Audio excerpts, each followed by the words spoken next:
Hi guys, we are back with another live, and as you can see, I have a new microphone, so let me know if this sound is better, because honestly, I am never, ever yelling at you.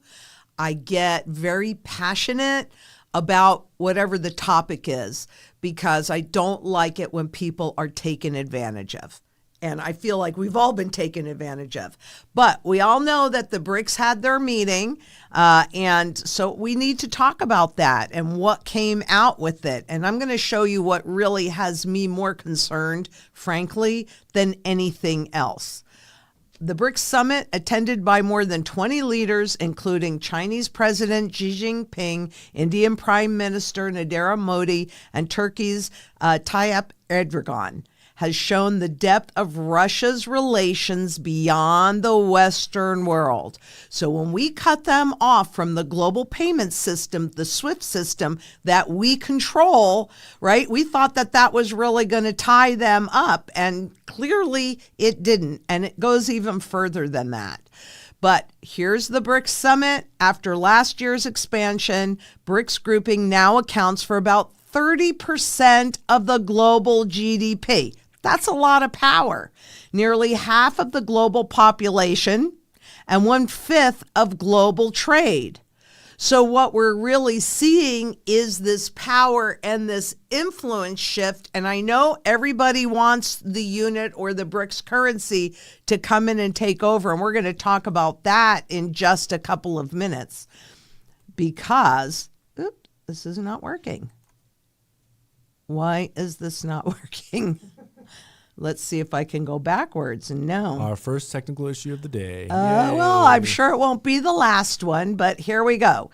Because really what we're seeing here is that power is shifting, and this PowerPoint is working really weird, but okay, we'll just deal with it. But Xi has undercut the West by negotiating a truce in China's long feud with India. So this is what you need to know.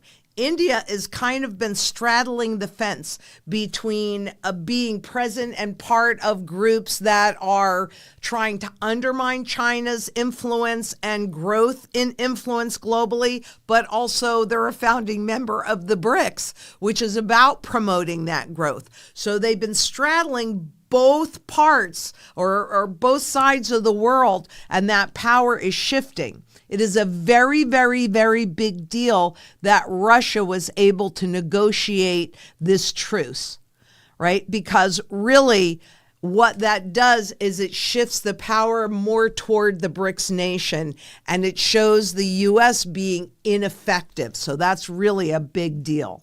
But I think, let me just kind of see what's coming up. At the BRICS summit in Russia this week, China's leader Xi Jinping and India's prime minister, shook hands for the first time in 5 years. The symbolic moment, and there's a lot of symbolic moments that happened at the BRICS meeting, but the symbolic moment came after a deal was struck to resolve that long-standing feud between the Asian superpowers. But I think, and I agree with this completely, China's bigger ambition and target is the Taiwan issue. So many think that we're already in World War III in cyberspace. We're certainly seeing a lot of wars break out all around the world, whether they're proxy wars or not proxy wars. I think they're more proxy wars. But Taiwan is a huge issue between the U.S. and China. I think that this could definitely be an overt, because apparently many believe that covertly World War III has already started. But I think that if there was a conflict around Taiwan between the U.S. and China, there's your World War III.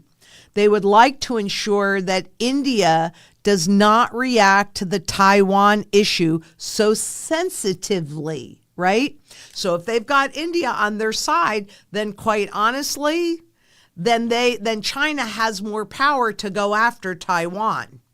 So we're going to see what happens with that. But this is a major power shift. I think it really matters.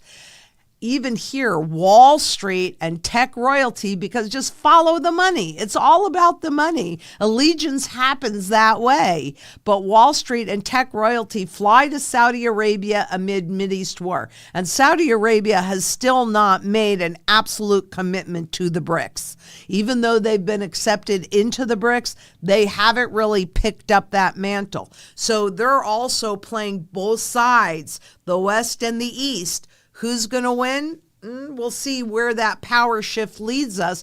But once the clear winner evolves, that's when you're going to see these other countries, whether it's Saudi Arabia, etc., fly to one or the other. And my guess is they're going to fly to the BRICS. Growth in the portion, what you're looking at is growth in the portion of emerging market funds with Saudi exposure. But that has stalled, right? So what is Saudi Arabia doing? They're doing a big push right now with Wall Street, but they're straddling both sides of this fence. So I find this to be really, really interesting as Saudi Arabia declines to make a full commitment to BRICS. But there's a tease. So where is that investment going to come from? You can certainly see how much it's grown since 2015. The BRICS nations agree to boost trade, financial settlement in local currencies. Okay, so this takes us down to the BRICS currency, which there has been nothing formal announced. I don't really think that they're ready to, but I want to talk more about this. Through the Kazan Declaration signed yesterday at the 16th BRICS Summit in Russia, they have mandated finance ministers and central bank governors from member countries to explore various options aimed at easing economic exchanges within the bloc. And I would honestly say that piece within the bloc is critically important to understand, because they're not talking about a universal currency. They're not really talking about the world reserve currency. And again, what they are talking about is a basket of currencies making trade amongst themselves easier. That's where it all goes down, and they're still doing these studies. So it doesn't seem to me, and hey, look, do I think they're really going to reveal everything to us? Of course not. They're not going to do that. So maybe there'll be a surprise that comes out. But what we're really looking at here with CBDCs and the new currencies and the world reserve currency, it still seems to me that the SDR is the most likely option, because while that too is a basket of currencies, it is a basket that can include every single currency, not just a small basket of currencies enabling trade partners to trade with their own currencies. So there was no big bombshell, though they did come out with a currency. I'm going to talk about that in a second. And by the way, even when they're using the term backing, I want to be so crystal clear on this. If you can't convert it into that underlying gold, it's not backed. So all of these asset-backed digital coins that they're creating, all of these asset-backed, I want them convertible into it, because otherwise, how do you know that it's real? And how do you know that you really own anything?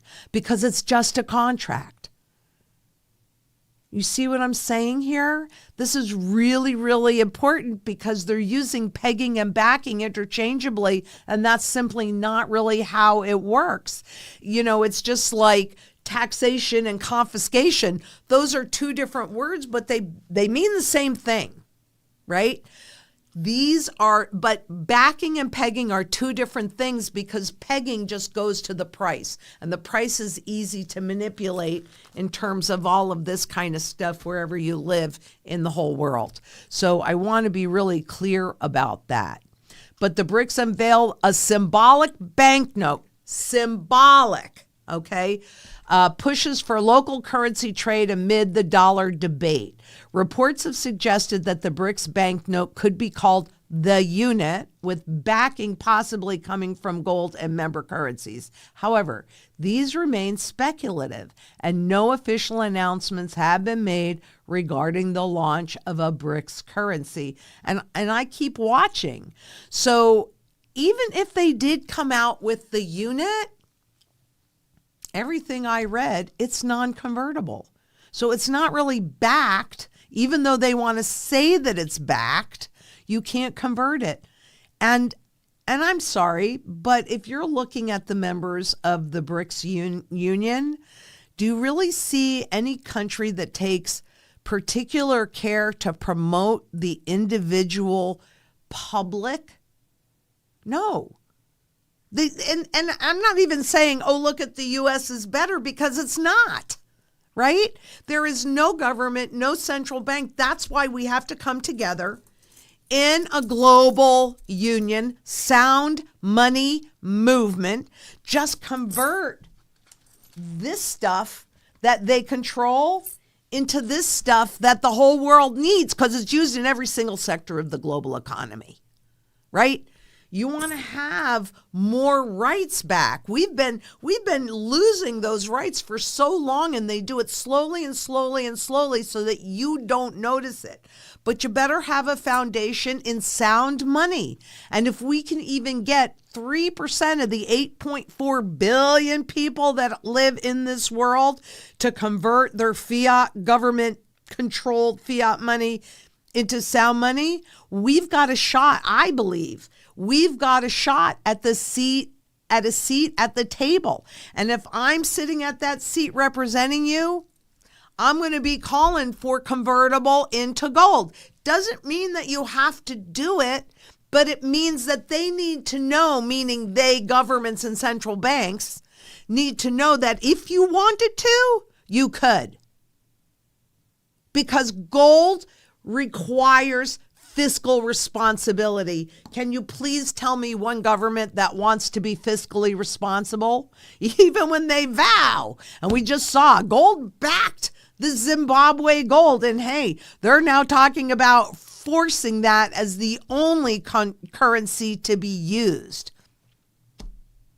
But you can't convert it, and it's digital. It's nothing. And with that 44% overnight devaluation, if it was really backed, you couldn't do it. Couldn't do it. And that's why they can't back a currency until we go through that hyperinflation, period. I'm sorry, I'm putting my neck on the line here, but I know history. And they've got to burn off all of this massive amount of debt, because that is how money is created in this system. So they've got to go into a new system because there's no purchasing power left. And therefore, they have to get rid of all of that debt so they can create more. Because the only other thing besides debt that I've really heard them talk about to justify the creation of this garbage are purchases. Purchases. So instead of taking on debt in order to purchase something, you choosing to make that purchase, you pushing that button, creates new money. Please tell me how much value that money would have if it takes no effort and no time to create it, but you choose to purchase it into. So it's either via purchases or it's via debt. And if it's via debt, then they have to get rid of this mountain, this unpayable mountain. Because as soon as they put gold as a component of a currency, guess what? It fixes the debt where it is. And we just saw from Zimbabwe, just saying it doesn't make it so. So this is the battle. And I'm hoping that you can join me in this battle. Because every day I look at myself and I say, if not me, who? And if not now, when? And this fight is for our children and our children's children and all the children to come. And we've got to do this, because if we don't, who do you think is going to? And I know people think, well, I'm just one person. What can I do? And you're right. It's like, I'm just one person. What can I do? Well, there's nothing I can do, except if 3% of the 8.4 billion people that come out, we can do a lot. We can take our power back, because there are a lot more of us than there are of them. So why not force the issue? We have nothing to lose, right? But the banknote, which features the flags of Brazil, Russia, India, China, and South Africa, symbolizes the collective ambitions of these nations to explore alternatives to the US dollar in cross-border transactions. Because that's what it means to be the world reserve currency. It means that if you are a government or a corporation or an individual to go outside of your borders, you had, up until really 2000, you had no choice but to do it with US dollars. No choice at all. Well, that's been shifting for a while, right? Like I said, it was already in 2000 that foreign governments no longer bought enough of our treasury bonds, our government's debt, and we had to start buying that back ourselves. Right? That's what a third world country does. And it wasn't positioned as anything good until 2009. And then that became suddenly what was you didn't talk about because you didn't want people to know it became a great thing. What a great strategy. Meh, meh, meh. Nope, I don't think so. And it's definitely not a strategy that I take on, but it's symbolic. And it's just about a small union that cannot be the world's reserve currency. The SDR can. But don't worry about it because we look forward to the report that will be given by our finance ministers and central bank governors on the use of the local currencies and international trade, financial transactions between the BRICS members and their trading partners. So they can expand that out, but you're still not going to get full global coverage. The SDR, the IMF, International Monetary Fund, which all of the members, there's 189 members out of the 196 countries in the world that are all members of the IMF with unelected officials, treasury secretaries, and central bank chiefs. So they know each other. They get together all the time. So my point is that I personally am not worried about our loss of status from the BRICS. That's been coming about for a very long time. But we have to come together in a global movement, a global sound money movement. I'll be in Australia in just a couple of weeks. I'm really looking forward to it. So shout out to anybody from Australia's there. Hopefully we'll get to meet in person. Let me know that when I'm there. But we've got to come together and do this. Now, we're looking at gold that hit another new high today, right? Even though it is still severely below its fundamental value. And a lot of it is driven by dollar diversification and geopolitics and really this power shift that we've been talking about with the BRICS nations, because really they're taking their power back. Shouldn't we be doing the same thing? And if we all come together, I mean, we're bigger than the BRICS. We're bigger. We need the public that is in each one of these countries all around the world to say, no, we're taking our power back. And that's what I feel so strongly about it. That's where I put most of my efforts because it's so critically important. But when we try to relate the moves in gold this year to traditional financial and economic variables, interest rates, the dollar, the relationships have broken down. Now, I really wanted to talk about this because what does he say here? When we try to relate to the moves in gold this year to traditional financial and economic variables, guess what? The real tradition is gold, that and silver. That tradition goes back 6,000 years. The dollar's tradition only goes back 111 years. Right? But you weren't born 6,000 years ago. So you were born into this system. And you've been taught since the day you were born that this system will benefit you, that this is the one that we're working on, that central banks and governments have your best interest at heart. It's a lie.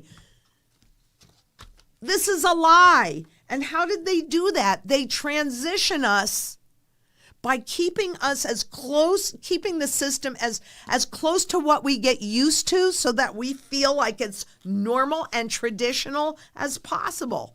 So this, which is a 1 ounce gold piece, turned into, well, let me just use this, a gold certificate, And then this certificate turned into this bill. And even though they look almost identical, so we don't think anything has changed, everything has changed. That's why you just go right down to the original. Go back to what's really traditional. And that's sound money, gold and silver. There's a reason it's called sound money, and that's because it holds your purchasing power over time. And what do? We work. We've got our time and our energy that we're working for money. You want to work for this that by design loses its purchasing power and is taxed and taxed and taxed like crazy?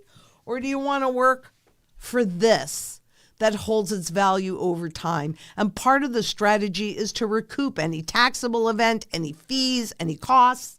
So all you need to do is scan the QR code, click the link, or give us a call at 833-GLD-ZANG and create your sound money strategy. If you haven't done it yet, you definitely need to get it in place. If you haven't fully executed it yet, get that done. Get it done ASAP, because frankly, we're running out of time. It is that simple. Chief among them, going back to the reasons why gold is soaring, chief among them is Russia's ability to maintain trading relationships and grow even after the exclusion of its major banks from SWIFT, a global financial messaging service that's controlled by the U.S. That goes all the way back to what they engineered between India and China. That goes back to a shift in power. We showed our hand. We showed the world that we are bullies. And if you don't do what we want you to do, then we're going to just kick you out. Wah, go play on another team. But now there's a team that is growing in power to pull power from us. I don't think it'll be the global reserve currency, but we can't take this lightly either, because there are new teams that are forming that have a level of power, especially with the level of gold that they are accumulating. And after all, Fort Knox, we can't audit our gold. And even if we did, even if we saw it in the vault, all of the different contracts for leasing out, etc., that have been going on forever and ever and ever, we don't really know who owns that gold, even if it's all there. But he considered this a secular move that can be attributed to two fundamental drivers. Number one, the diversification away from the dollar as the only global reserve currency, which, as I said, that's been happening since really 2000. And the other is a slow diversification away from the dollar payment system. So the big threat, in my opinion, on the BRICS is the underlying plumbing of the global financial system, which SWIFT seems to be struggling to stay relevant, whereas the BRICS nations are building that brick by brick by brick. When that system is fully formed and they unleash it, that's really where I believe in the U.S. we are going to see so much inflation as all of those unnecessary dollars that are held in reserves around the world come back to us. Or they go to the substitution fund at the IMF and are converted into SDR denominated instruments, right? There's still a lot of dollars coming back to the U.S. And it will be here. I am such a firm believer in this. It will be here in the U.S. that we will feel the greatest shift in the standard of living, because we are the ones that have enjoyed this huge benefit of being the world reserve currency and creating a fictitious false market for our dollars. And what's really happening is that the BRICS is undermining that whole system. And I'm not saying whether they should or they shouldn't. Everything evolves. And I'm not saying that we shouldn't evolve with it. But I am saying that the direction that I see everything evolving into means that we are under the thumb of a one world government. Whether they make it look local in all of these countries. But you know what? If we're going to have a one world government and a one world currency, guess what? We already have that. But this gold and silver are not under anybody's control. They are a free market item. The spot markets, sure they are, because they can create as much gold and silver as they want to. But in reality, there's a finite amount, and all the gold that exists in all the world that's ever been mined fits into an Olympic-sized swimming pool. That's it. That's it. So the central banks are gobbling it up. You need to be gobbling it up, but it needs to be based on what you're trying to accomplish. Gold and silver, sound money, that's the foundation of your strategy. And now I will take questions. So Nisa asks, hi, Lynette, please, I would like you to tell us when we know that gold is overvalued and when it is undervalued. That goes back to the fundamental value. And to make it simple, excuse me for 1 second. To make it simple, and actually, let me escape out of this and okay, to make it simple, I'm going to have to do that. Okay, so can I pull this up now? Is that going to work? You should be able to, yeah. Okie dokie. Let us know when you have it up in this. Okay, I have the purchasing power up. I'm going to do the Fed debt.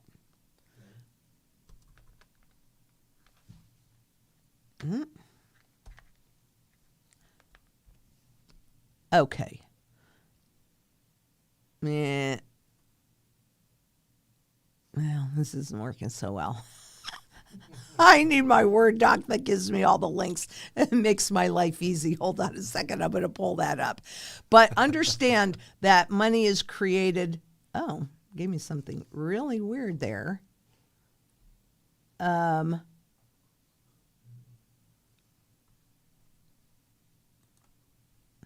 Well, all right, I'm just going to answer this question because I'm having my problems on it. But anyway, all right, so fundamental value. This is the key. You need to understand that. And I don't care if it's gold or if it's silver or if it's stocks or bonds or a house or anything. You've got to know what the true fundamental value is based upon who created it. So not what you want to have happen, but why was it created? There might be a whole bunch of different reasons, and gold meets all the criteria to be a sound money. So that's why it evolved, though lots of things have been tried historically, but gold meets all of that criteria. And what is the single most important function, whether it's gold or stocks or any of this, for the creator?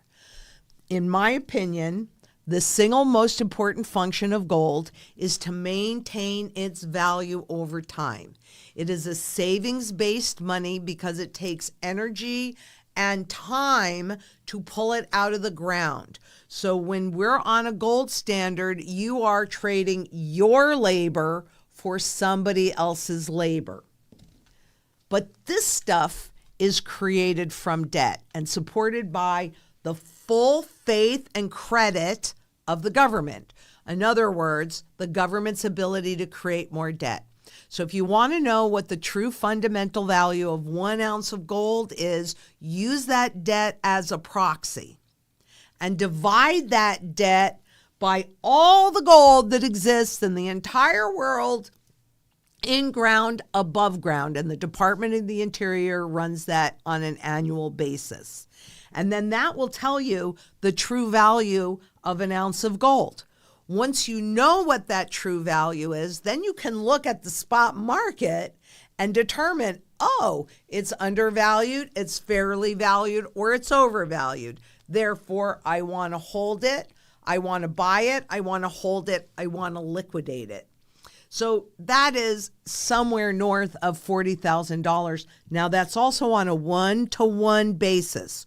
Were they to do the reset tonight, right, and do it on a one-to-one basis, then that's what you would see. You would see gold, the markets go somewhere near $40,000 an ounce, even though the more of this that they create, the higher that number goes. And we do get blinded by numbers.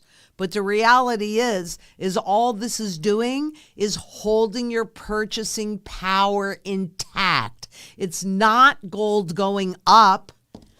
It's this stuff going away, the purchasing power of this stuff going away.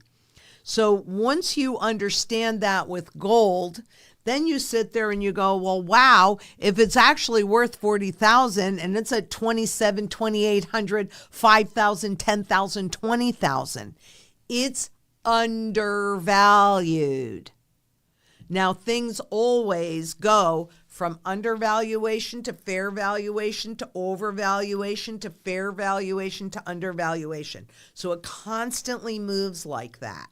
But yes, we're going to know easily when gold is above its fundamental value, just like we know right now, no doubt in my mind, it is severely undervalued, right? So we will know when it is time to start liquidating because we'll know when it's overvalued. Additionally, it doesn't operate in a vacuum because you're not going to want to convert it into a hyperinflating currency. You will, however, likely want to convert it into income producing assets that are up here right now in overvaluation. This is going to flip flop. All right. What we're going to be looking for are accumulation patterns, valuations on these other income producing assets. When we see a combination of at least somewhere here in the fair valuations for gold or higher valuations, we won't see overvaluation for a while. And certainly not while we're actually executing this strategy likely, but we'll keep checking. So what's going to happen is we're going to be looking at a combination of things that will determine when it is time to convert your gold into other income producing assets or to pay off fixed rate debt or whatever, to pay your property, et cetera, et cetera. We're going to be looking at a variety of things. That's the strategy, right? It's not just one thing. And it's not just getting you in because anybody can put you in gold. That doesn't take rocket science. It doesn't take understanding the markets. It doesn't take anything, right? It's the kind of gold and the kind of silver that's going to support your goals. And it's the exit strategy as well.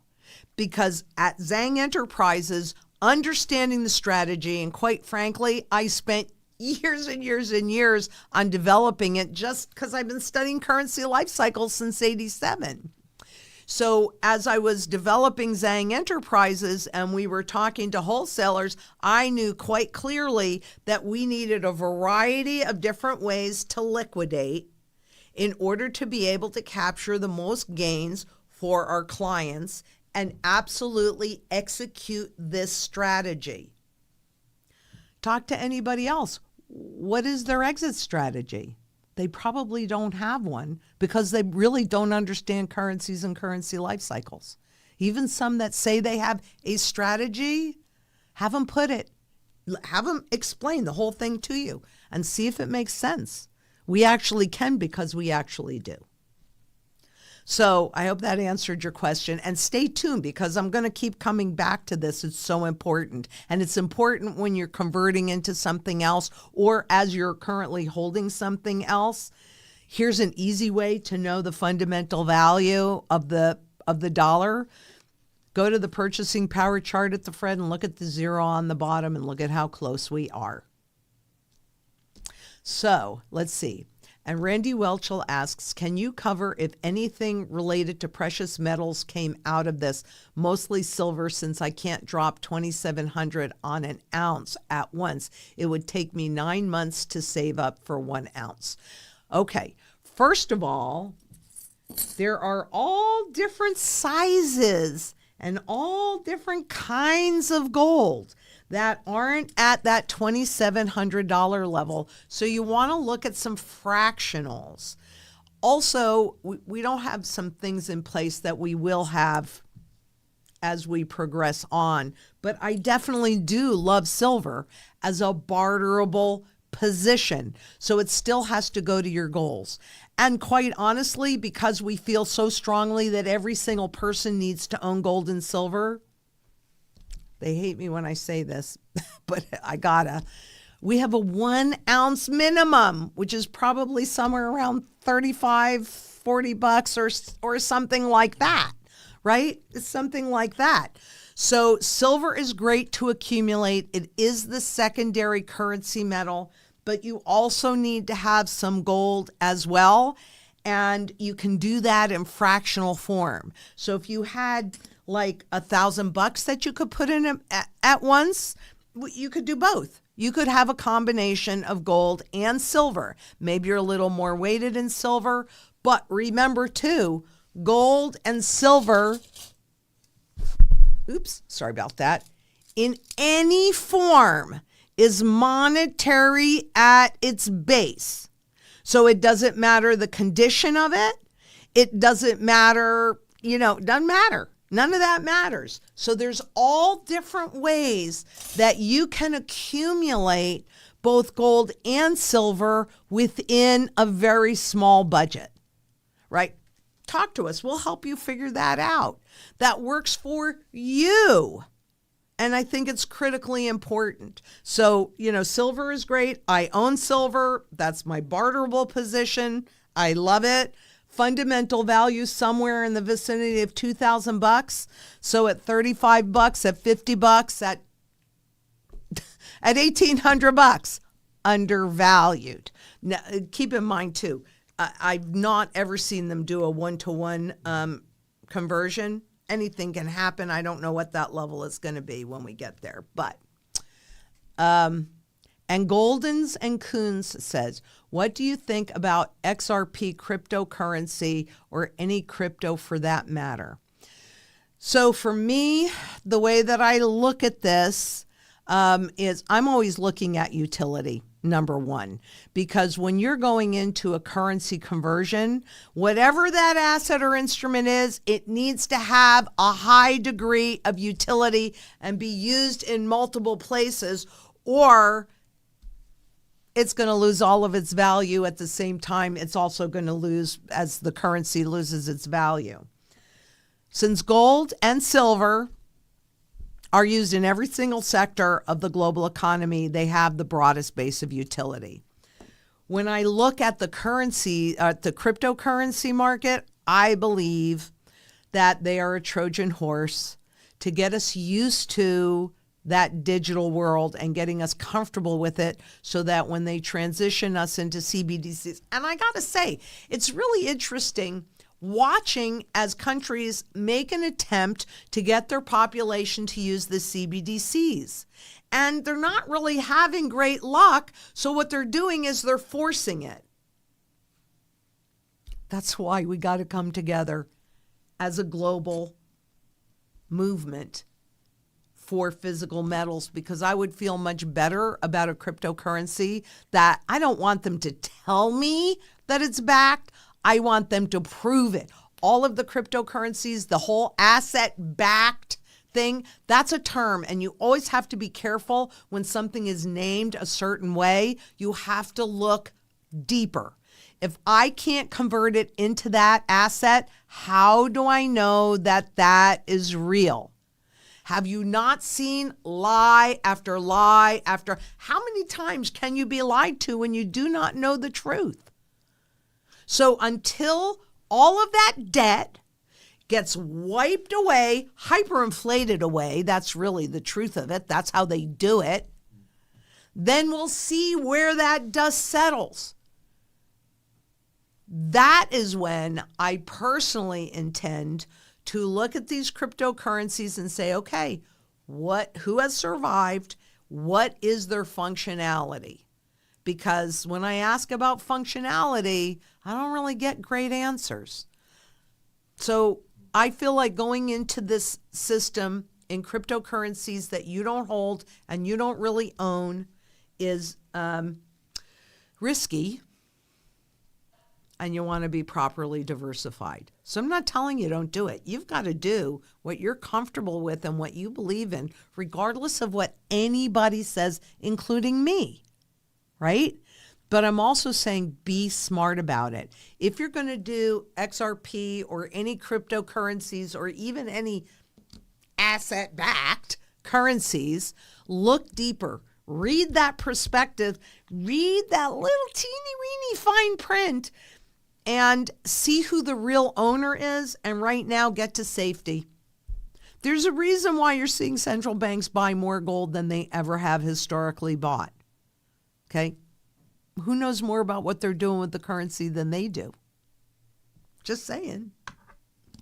And Deb asks, how do you hold gold for your company? Is it your personal stash that you deposit into company account, or is it already somehow under the company account? Yeah, it depends on how you position into it. So I basically have two forms of gold, right? That I have it's always physical and I take possession of it, but some of it is in my personal possession, and I have that in a vault over here, and the other is in the company's name. I bought it with company funds, so it's in the company's name, held in a completely separate vault, not commingled. Never, ever, ever commingled. And that's how you do it. So, and more corporations are probably like for me in my corporation, for my emergency money, to make sure that no matter what happens, I can always pay my employees. I can always pay my bills. And by the way, diversified in my banks, right? I have more than one bank and I have diversification in there. But here's the real diversification. And it's just a raw piece of gold. That's all. Raw piece of gold. Personally, this is what I hold most of. I do have raw from personally as well, but certainly not as high an amount or as many as for my corporate account, because that's different. So, and ML asks, what do you think about the IMF trying to dismantle Enbridge? Can they create their own system in its absence? So Enbridge is what they're trying to do is create that cross-border purchasing power, right?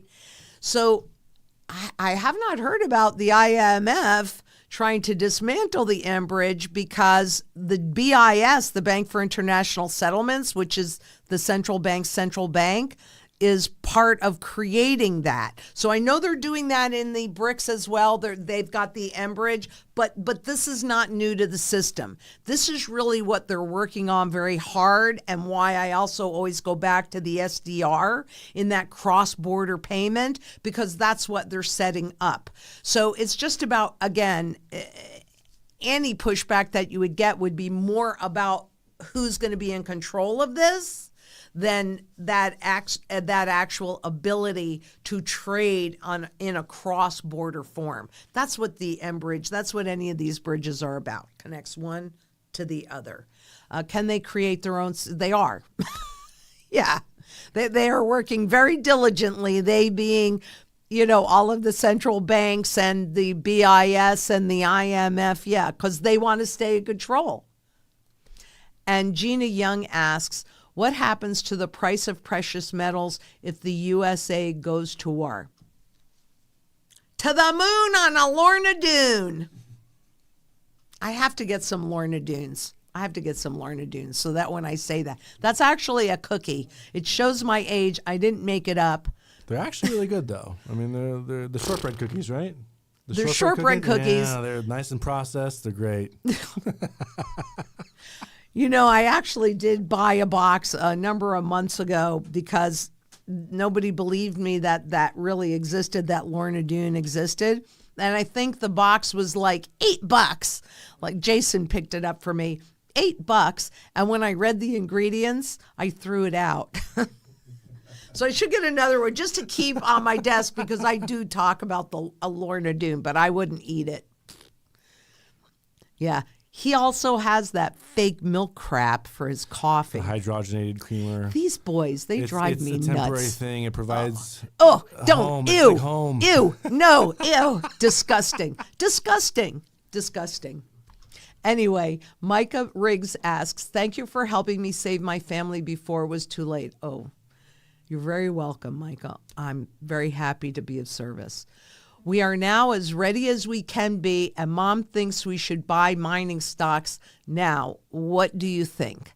Well, a mining stock is a stock, and you don't really own the underlying gold in there, and they behave differently. I know I've shown that chart of what happens to the spot market, the gold mining stock market, as well as the collectible market, what happened in 2008. Can we post that somewhere? Of course.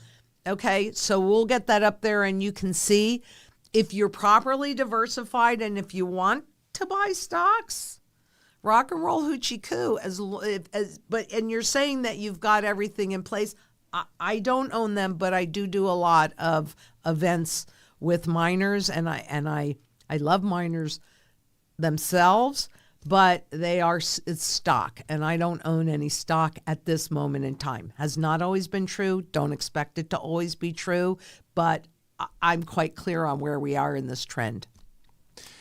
I believe it was Micah asked the question. I'm sorry if I missed it earlier. I apologize.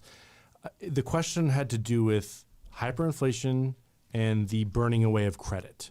So essentially it was, you talk about the revaluation and how does the credit just burn away? Right? How does the debt? The debt, okay. Excuse me. The way that There it we go. does Right. it? You know what I'm Okay, talking thank about. you. Yep. It's because it's getting repaid with currencies that have no value at all. That's how they burn it away. So the plan, it's genius. You've got to give credit to where credit is due. When they were creating this fiat money system this time, that's the difference between inflation and hyperinflation. It's the speed of that inflation. And this was the very first time that any government, any central bank had actually attempted to control the speed of that inflation. But they still end up at the same place with you having absolutely zero purchasing power. It's just that if they can keep it at that 2% level, you don't do anything about it. So that's how they do it. And it's also part of the sound money strategy is to repay that fixed rate debt with dollars in this country that have zero value. Same exact strategy as governments. And always when you even stop and think about the system where it's created from debt and then they roll that debt over because they never really plan on paying it off, but they roll it over. They're rolling it over, paying the old debt with dollars that are cheaper in the new debt. And it's just constantly doing that. That was the whole design of the system, was to constantly compound that debt and repay the older debt with dollars that have less and less and less and ultimately no value. Did I answer that? Yes. Okay. Absolutely. Okay. And Silver Sparky asks, do you believe that at all-time highs it is necessary to hold gold too, or is silver alone okay? Well, look, I've done an awful lot of studies on what happens to gold and silver during inflation, hyperinflation, deflation, and hyperdeflation. And honestly, gold typically outperforms silver, where silver will maintain your ability to buy that same food basket over time. And maybe we can put that spreadsheet up there as well so you can see it. But gold outperforms that and puts you into a position to accumulate wealth. And it always outperforms because that's what they do the revaluation against is gold. Gold is the primary currency metal. Silver is the secondary currency metal. So you have to do what you have the ability to do, but in my strong opinion, you got to have both if you can have both. And frankly, with all the options and different ways that you can buy it, I don't think there's any reason not to have both. Depends on the form, right? Maybe it's not all in coin form or what have you, but there's I have junk jewelry too, right? I mean, think about those high school rings. Those are 10 carats of gold, which doesn't seem like much, and it's not. But remember, gold is indestructible, so they can take that gold out of that ring, right? Anything that's marked, it has gold in there, and it can be used. It's monetary at its base. I have a question. So someone's questioning, right? I can't afford gold. Mm-hmm. Do you recommend them just purchasing silver, or do you recommend them purchasing gold in the way that they can, whether it's a smaller size denomination, might be paying a higher premium for that? Well, what do you think of that? Well, I can't afford it. Do I just buy what I can? Well, first of all, yeah, everybody's got to do what they have the ability to do. But I really feel so strongly that you have to have a combination of gold and of silver. Maybe you're going to be more weighted in silver than you are with gold, but gold is the primary currency metal. And, look at how teeny weeny this is, right? So it kind of depends. And there are some things that we plan on doing. We're just not at a point. We're still a new company, so we're not at a point where we actually can do that, what we're wanting to do. Silver alone is okay if that's what you can do, but you need both. So if you can do both, you want to do both. And don't look at the dollar price as much as the number of ounces and even fractionals. And I don't even know what these are going for now because that's not really where I go. But I know that they're less than an ounce, right? Foreign gold coins, American gold coins, fractional. You need both. You do. You need both. You do what you can, but that's also part of coming together in community. So maybe what you have is silver, maybe somebody else has the gold, and together you can work together, swap things out or what have you. But that's why the strategy is based on goals, right? It's not based on how much silver are you going to do compared to how much gold you're going to, no, because it's not a trade. It's based on functionality. What are you trying to accomplish, right? Then that's putting the cart before the horse. Saying, well, I'm just going to do this and then hoping it fits in with everything.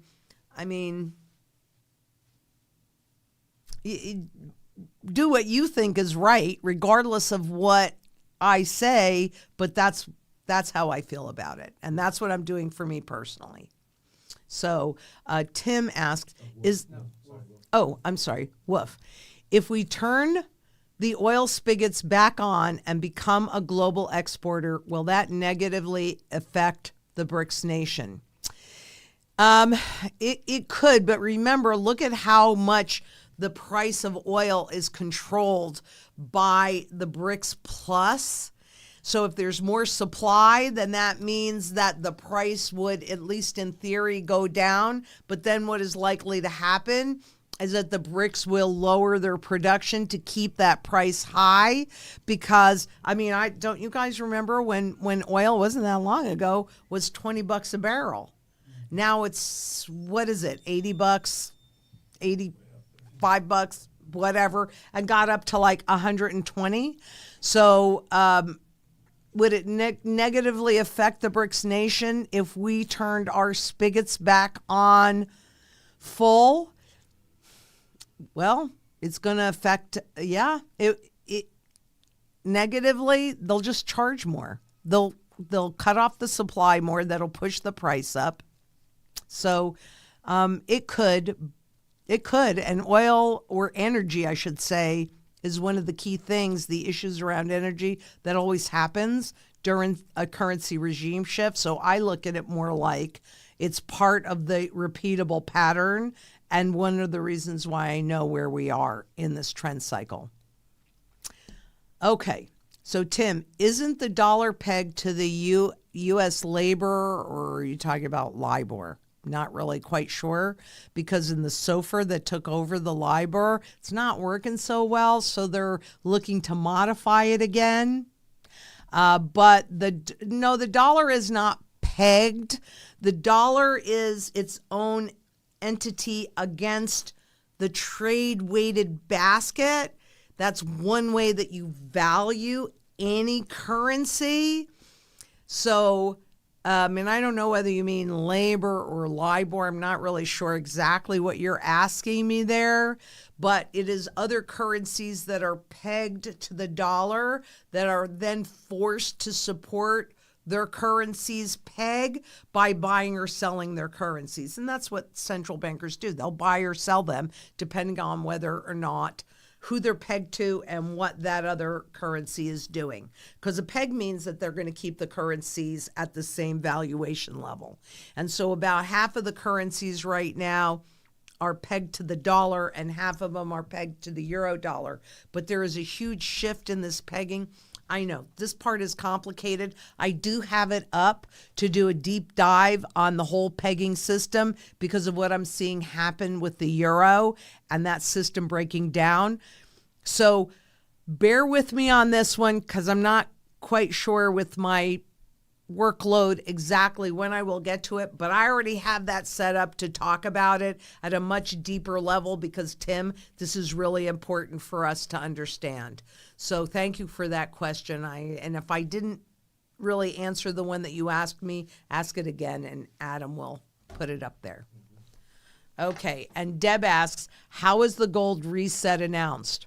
Well, it's usually done after hours, so you can't go anywhere or do anything about it. And they just do that overnight revaluation, and you're surprised the next day when you wake up and you look at your bank account and it went from $1,000 to $1, right?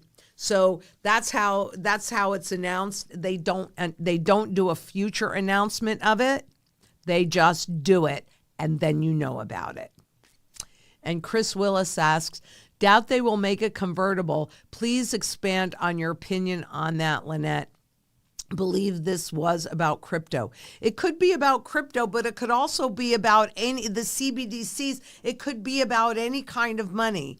And the reason why the gold and the convertibility is so important is because, if they can get you to trust the cryptocurrency and make that transition, it's kind of like a planned implosion so that they stay in power on the other side of it. That's the goal, right? I have an opposite goal to that. And I agree with you, Chris. They're not going to make it convertible if they don't have to. Why would they? Right? They want to keep control and keep power. If it's convertible, guess who has the power? Whoever has the ability to convert into it. So when you're looking at like gold or silver ETFs, if you have an ETF, you can't convert it into it. But JP Morgan can. They have the power, not you. But what governments know is that when one currency fails, another one's got to pop up. But if they don't have the confidence of the public, it doesn't work. Look at Zimbabwe. That's why I'm following it so closely, because what they're doing is quite classic. So, and even saying, now it's gold back, you can trust us. And the population doesn't trust it because they've been lied to so much and so often. So, no, they're not going to make it convertible. But if we can come together globally and enough of us buy physical gold and physical silver, then we got a shot. I don't know if anything that I want to do as far as having a seat at the table and demanding it be actually convertible, I don't know if I can do that or not. It's certainly something that I've never attempted before. And I can't even say that I have any idea of what I'm doing. But I'm taking one step at a time. I'm definitely in the sound money camp and working with, the sound money community to make some differences on a state level. We're going to be talking a lot more about that moving into the future. And in fact, I have an interview. I'm not sure when it's going to air yet, but what's the interview on Wednesday? Who is that with? Jay Martin? No, yeah, Jay Martin for sure, and I love him. I'll be at VRIC in January. P. Cortez? The who? GP Cortez? No. Uh, There's the Sound Money Defense League or something like that. Star Pass Academy? No, it's one of those. Yeah. Okay, anyway, that's happening on Wednesday. So you're going to hear a lot more about Sound Money, the Sound Money movement, and participate with us. Okay. And Wolf asks, I just told an Amish acquaintance of mine not to leave his money in the bank. He said he has it invested in real estate. They're not too fond of keeping their money in the banks. Thoughts? Well, I mean, real estate is a tangible asset. It has, however, been turned into a Wall Street asset that's getting traded right now. And what we know is that it's overvalued. You do, however, have to have some place to make your last stand. So there are a number of things about real estate. Would I buy it to speculate on price appreciation? No. It is severely overvalued. It was targeted by the central banks to reflate, right? And that's exactly what they did by dropping those interest rates and pushing those prices up. It is a tangible. You've got to deal with property taxes on that. It's all part of the strategy. And that's the fractional gold coins. That's part of the reason why you need them. But you got to have, I mean, I own real estate, but I don't own it for speculation at this point in time because it's really been turned into a speculative asset. You do whatever. And part of the strategy is paying off the fixed rate debt. We do have an advantage here in the U.S. in that we can get a 30-year fixed rate mortgage, where most other places in the world, it's a variable rate and it shuffles pretty frequently. So Patrick Pearl asks, hey, Lynette, hearing reports SWIFT is putting pressure on Project Enbridge, wanting it shut down. Of course they do, because they, again, it goes back. So that's the bridge. But again, I go back to the biz and the SWIFT system. The U.S. system wants to be in control, but they can't control the world. And that's what we're seeing with the BRICS. And that's really the importance of the BRICS. And we can feel good about it because look at what they're doing. They're coming together to be more powerful against their foes. We need to do the same thing. So, I don't think they're going to be able to shut it down. It's just who wants to keep control of the payment system. The Enbridge is just in that small group. SWIFT is more global, but they've become irrelevant, really. They've become irrelevant. They're trying to stay relevant. And like I'm saying, this is a reset of the entire global system, whether it's the BRICS system or the U.S. system or any other system. This is a reset. Let's take our power back. Once they get these things in place and it gets adopted, we're not going to be able to take our power back then. That's why, even though I don't know what in the world I'm doing in this sound money movement, I'm showing up and I'm talking about it. And I know that the right people will come in and the right guidance and we'll get all of that. But that's why you look in the mirror and you say, well, if not me, who? If not now, when? We have to do it now. This is our shot at taking our power back. We have to take this shot. That's how I feel about all of that. Colleen Allen asks, I have lots of dollars of money saved for major home repairs, currently working on them. Finish in the spring of 2025. Should I buy metals now with repair money so no big dollar loss due to devaluation or weight? This is probably the hardest question because if it's just for a short period of time, the physical markets are not where you want to go, right? You've got shipping, you've got costs, the fees associated. If you're going to be done in the spring of 2025, we're looking at about 6 months. I can't tell you when the hyperinflation or when this next crisis is going to hit. We've already started on the path to hyperinflation, and the central banks have already announced it. This is your repair money. I'd probably just sit in it. Honestly, I'd probably just sit in it because you're looking at, what, a 6-month period here? Anything can happen in 6 months. Even though gold and silver are severely undervalued, they're also kind of stretched in market speak in value. Just sit in cash and pay for your repairs.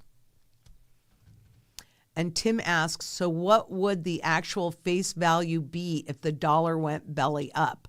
If $1 of silver is costing over $40, but the face value is $1, confused on this. That is such a great question. Okay, so let's talk about face value.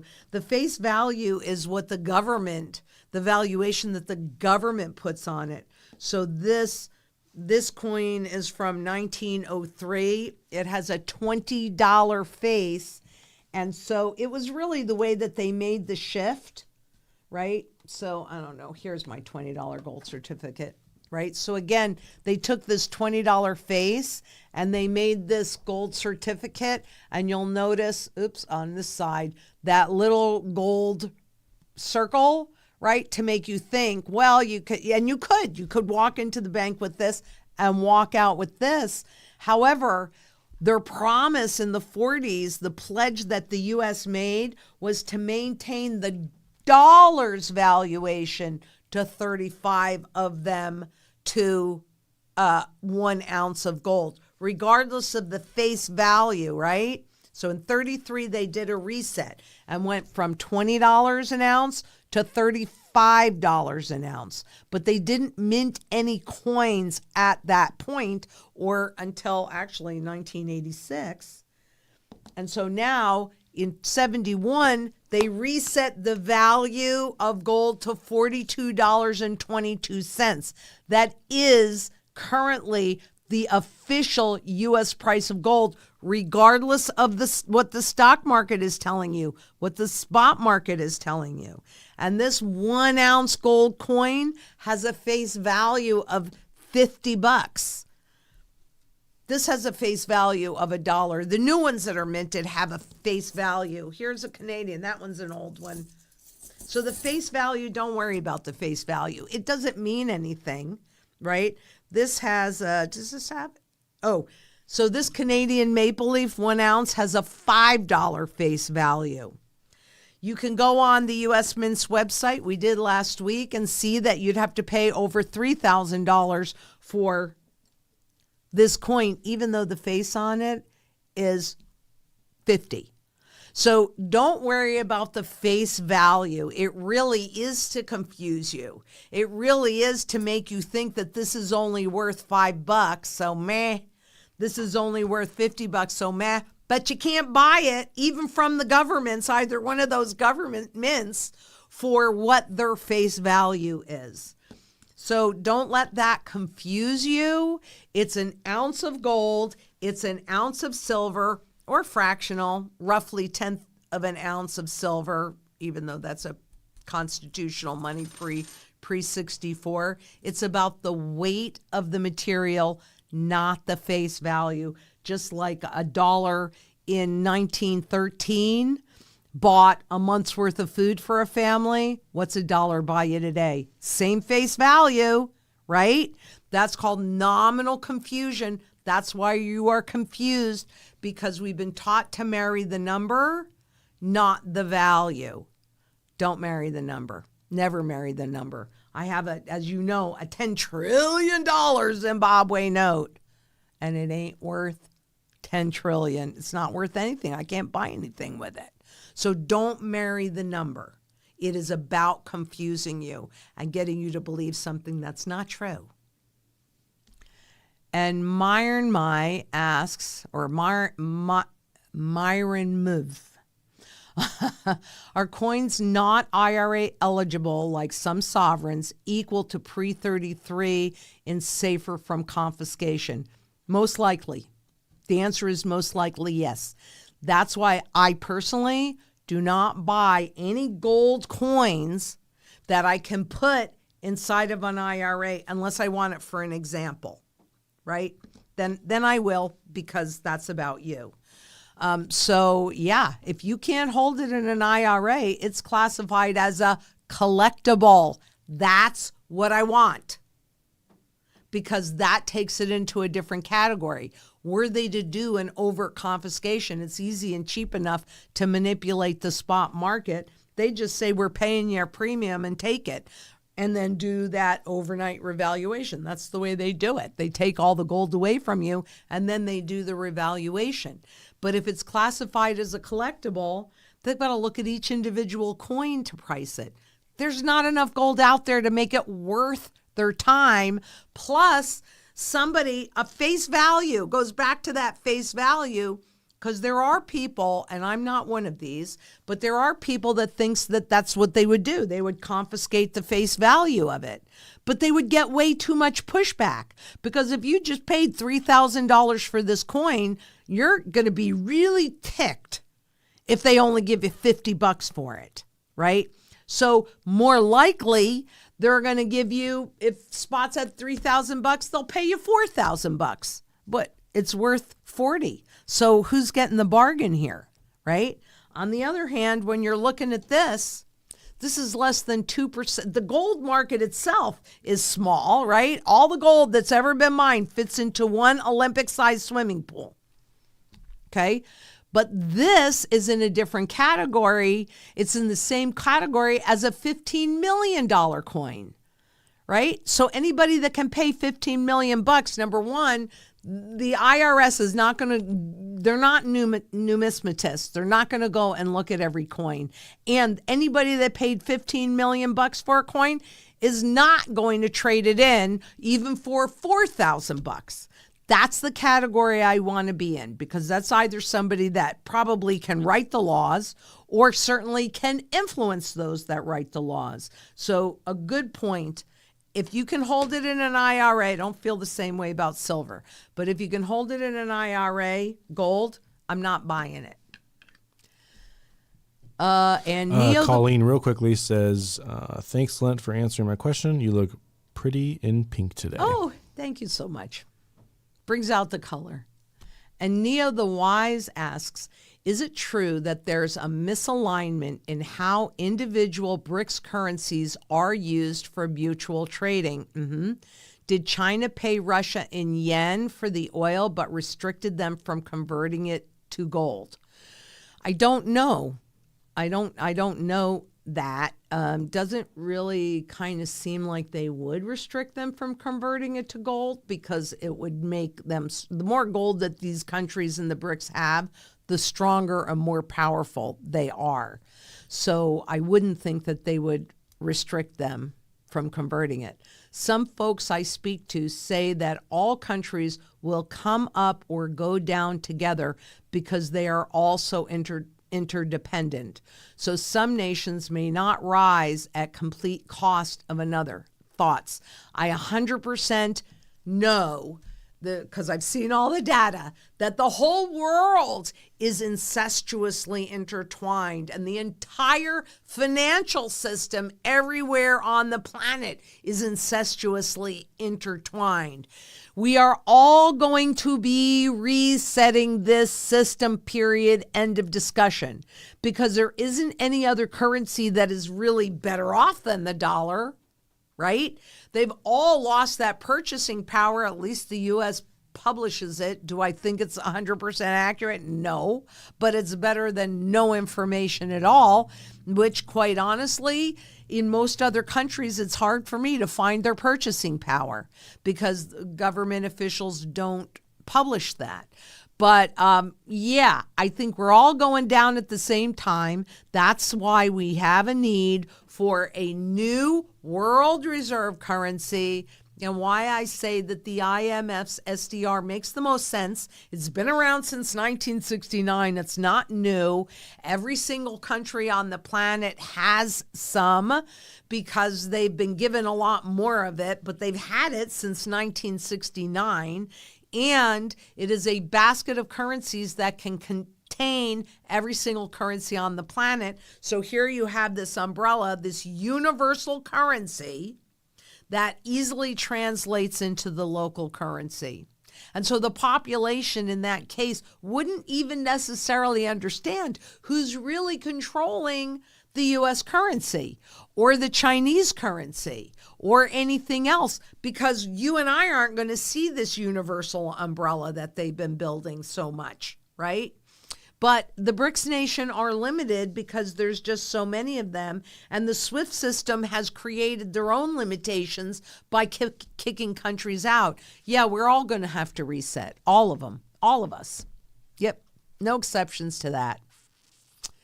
And Sam Stearns asks, Lynette, there are many forms of 90% foreign gold coinage in addition to American pre-33 gold coins.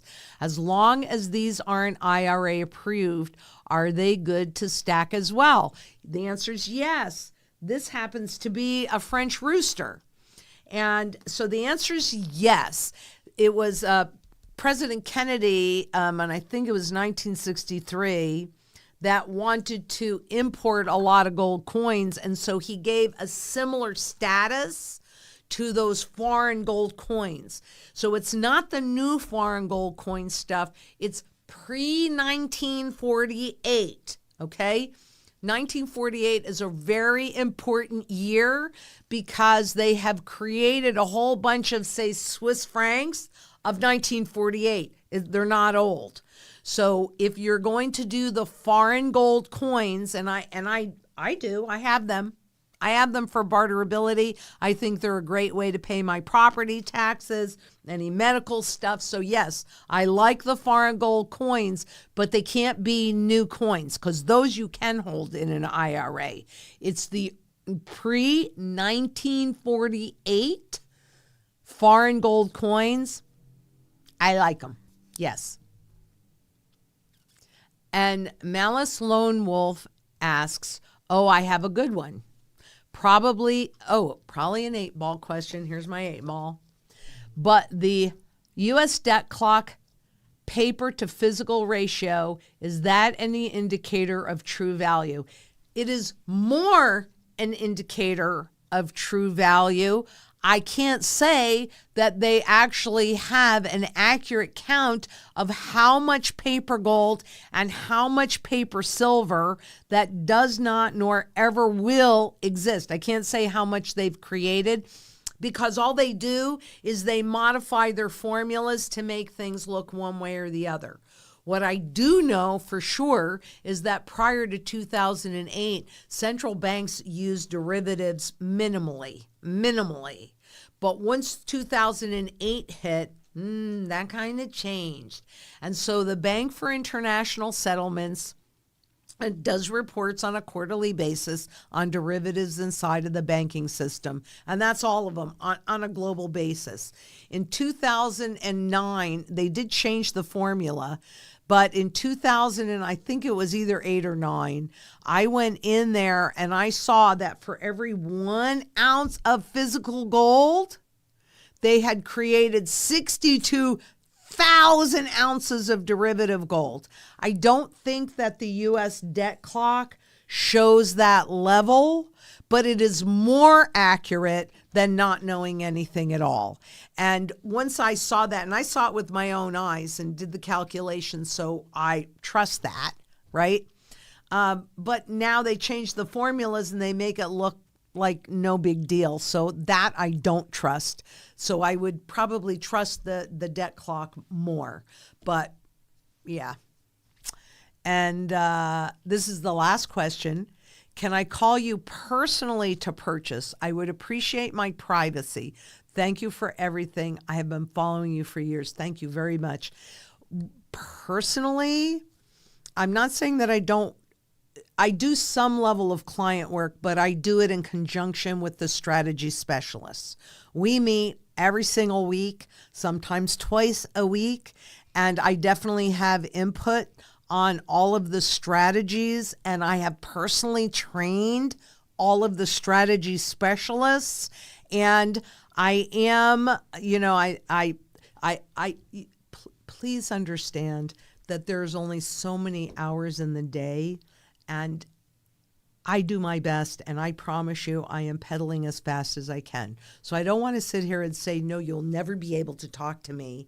But if you're working with any of the strategy specialists at Zang Enterprises, there are times when I'm in the office. And so I don't have all day, but I could take a minute or two, or if something complicated comes up. If you're there are certain levels, I don't really like to say this, but there are certain levels of concierge service. So it is possible for you to have a longer conversation with me. But if you're working with one of my strategy specialists, they have full access to me all the time, and they use it. So we have more. Just one more question. It's from PlantVids. Sorry I missed you. He says he's been asking the last 5 streams, and apparently I've missed him. Sorry about that. We got you now. Thank you for catching that. Absolutely. We got you now. Okay. If the government says on their books gold is worth $50 and the markets trade at north of 50 times its price, would government only have to raise the value to 800 to be solvent? No, they would not. They would have to raise it to over 40,000 in order to be solvent. And, I mean, that's kind of like the argument that goes back, oh, well, they can't back the currency with gold because there's not enough gold. No. It's the price in terms of this garbage that would determine the level. The whole point of there being a finite amount of it used in every single area of the global economy, it just needs to be appropriately priced in terms of whatever that fiat is. Now, if there's a component of gold in the new currency, which is what I'm fighting for, not just a component of gold pegged to the manipulated price, but a convertible part of it. So, that's where I'm going to feel the most comfortable, but that's also going to support the appropriate price in terms of the government money anywhere you are in the world. So it's very important. And just a real quick follow-up from the Malice Lone Wolf question, talking about the physical ratio, an indicator of true value. The follow-up question was, so you're saying that the paper contracts are far higher in ratio than is reported? Oh, yes. Okay, that's what I thought. 100%. And in fact, let me see if I could get to this easily. I don't know, but let me just kind of see if I can show you this little piece here. And where I'm going to go is to the Office of the Comptroller of the Currency. So, come on, what are you doing here? Why is this acting so funny today? Okay, so what I want is the OCC report on derivatives in the FDIC insured banks. And yes, Malice, I agree with you that it is absolutely terrifying that they're able to do that kind of stuff. Yes, it's it terrifying. Should be illegal, but what the hey, right? All right. Well, this is just giving me the first quarter. Hold on. Let me go to all of them. And, I mean, this is the most current issue, September 24th. It's the second quarter, but anybody can pull this. You ready? Yeah, it's opening up now. So, yes, you can put that in. Woohoo. Okay, come on. We're just waiting for it to open up. But as you can see up here, OCC.gov, Office of the Comptroller of the Currency. And these are derivatives. I mean, I love this report. I read it every quarter. It's so full of crapiola, but it also gives you a bit of insight. So I encourage anybody and everybody to go in and pay attention to this. And I'm sorry why it's taking so long to kind of open up here. Hey, Wolf, let me answer that real quickly. You know what? I just forgot to click the closed caption toggle on. That's it. It's just one button setting up the stream today. So it's not intentional. I'm sorry about that, guys. I just forgot to click the button. It'll be on next time, though. Promise. Does Jason have any wet noodles? I'm sure he has a couple back there. Something smells amazing. I don't know if you smelled it when you were talking. Something smelled amazing. No, Did you smell it, Arthur? I can't smell anything. Yeah, yet. it smelled really good. Okay, let's see. Gosh, well, I don't know why it's taken so long, but here it is. Okay, so I'm going to just kind of scroll through this so you can kind of see all the good stuff, and then I'll stop it if you bear with me here. This is bank revenues. I love this. Insured U.S. commercial banks and savings associations trading revenues, because what matters the most is that the banks make money. We don't really care. And quite honestly, trading revenues, year over year, 2 quarter, here we are. Well, they're giving us numbers. There'll be a percentage in here. It's like roughly 50%. Here we go. This is what I was looking for. Okay. Bank trading revenue as a percentage of consolidated holding company trading revenue. There it is. More than 50% of the bank's revenue is based on trading.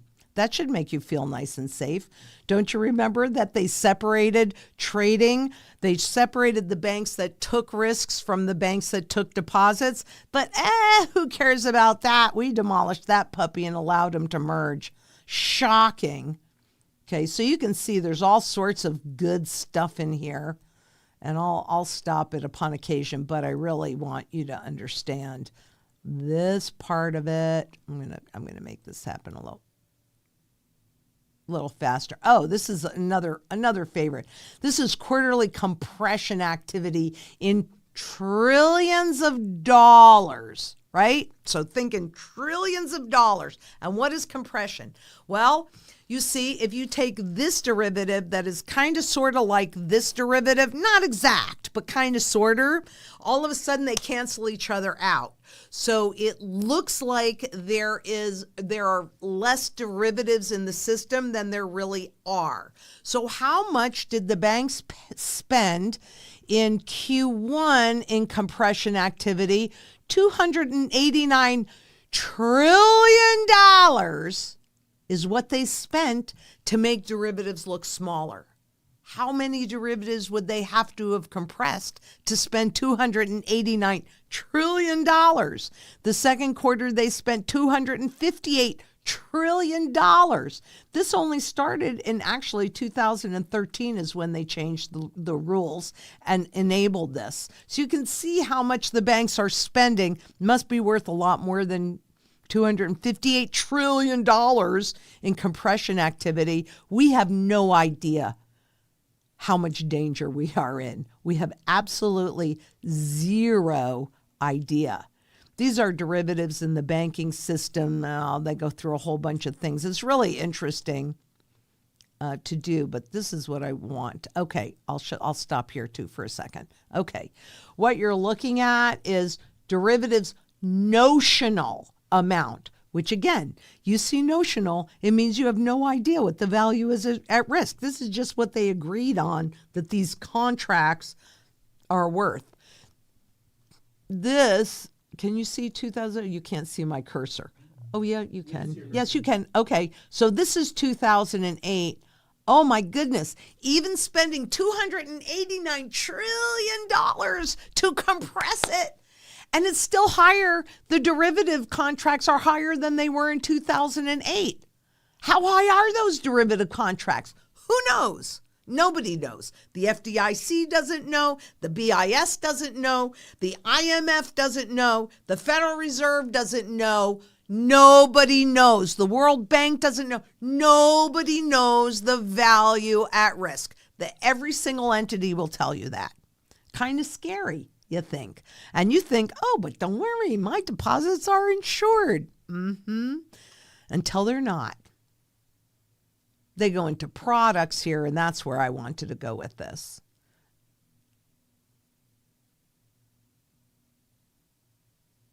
I will recognize the chart. Yeah, here it is. This is the one. Notional amounts of precious metal contracts by maturity, right? So they've got all the compression. Remember, that makes it look a whole lot smaller. But wow, look at this huge jump here. That's because they changed some accounting rules. Do you really think that we even know how many gold contracts and silver? This is really primarily gold. But how many contracts are out there to suppress the visible price? That goes back to, looking at the debt clock. And contracts to physical. We don't know. Nobody knows, right? But if this is what they're reporting and they're spending $289 trillion to make it look smaller, I don't know. What do you think? Give me the physical. I don't want the paper. I don't want stocks. I don't want bonds. I don't want annuities. I don't want any debt contracts. I don't want them. That's not always been true, and I don't expect it always to be true.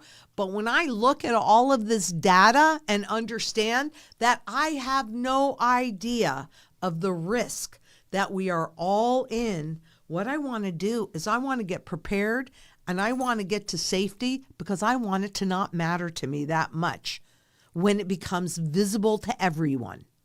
That's what all of the food, water, energy, security, barterability, wealth preservation, community, and shelter.